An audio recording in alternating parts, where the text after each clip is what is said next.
day everyone. Just taking a break from my paddle around Center Island today. This is the halfway point. I usually always take a break here, maybe suntan a little bit.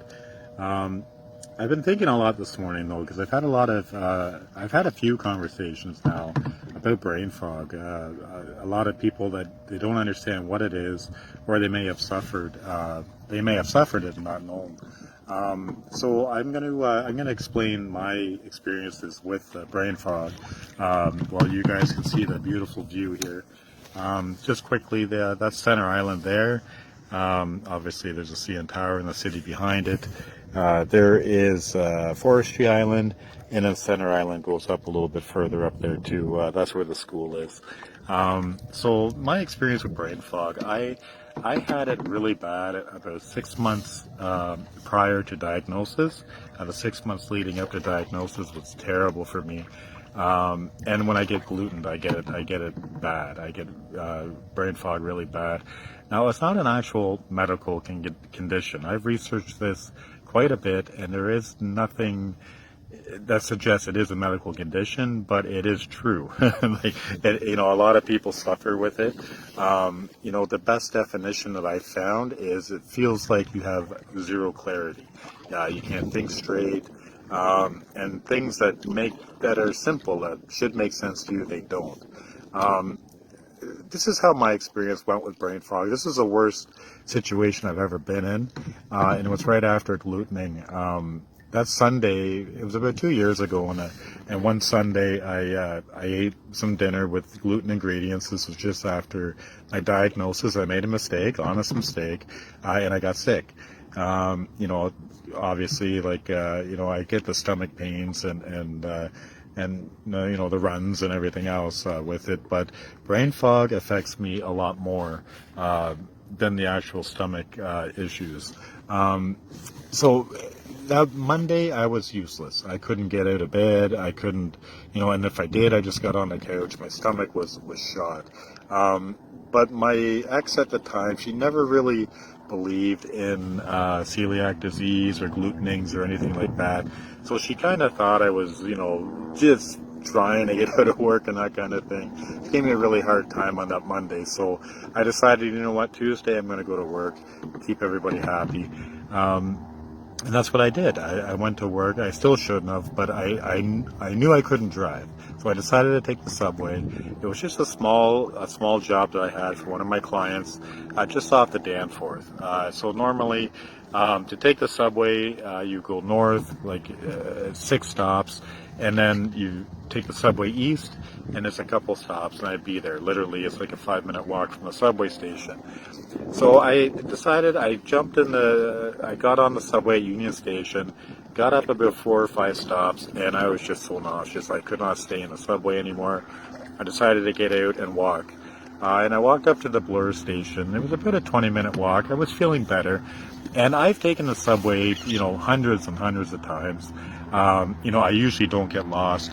But what ended up happening was I got to the Bloor station, and I was supposed to go on the east train, and I ended up going on the west train.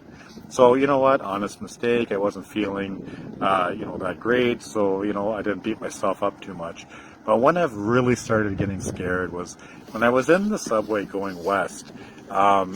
Every time you're just about to get to a subway station, they announce the name.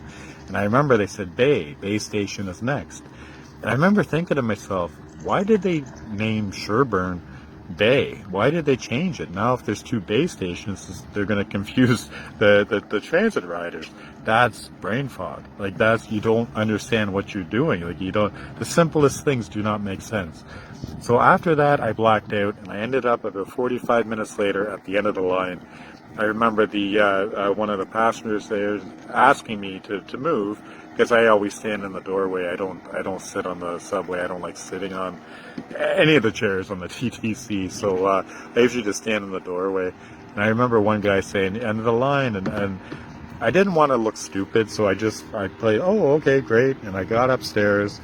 I walked outside. I got some air, and I thought, okay, how am I going to get back there? I get into the subway again, heading east, which I should have been. And I said to myself, I remember thinking, if I get to Bloor I will be able to, I can find my way. I have to get to Bloor Station. So again, I'm on the subway going east. About 40 minutes later, I hear them say Bloor Station is next. So what do? I get out of the subway, which I should have just stayed right on because it keeps on going east, and I ended up getting on the west station, on the west subway again. I was lost. I didn't know what I was doing. I started getting like feeling very light in my body, my head, everything. I was honestly scared.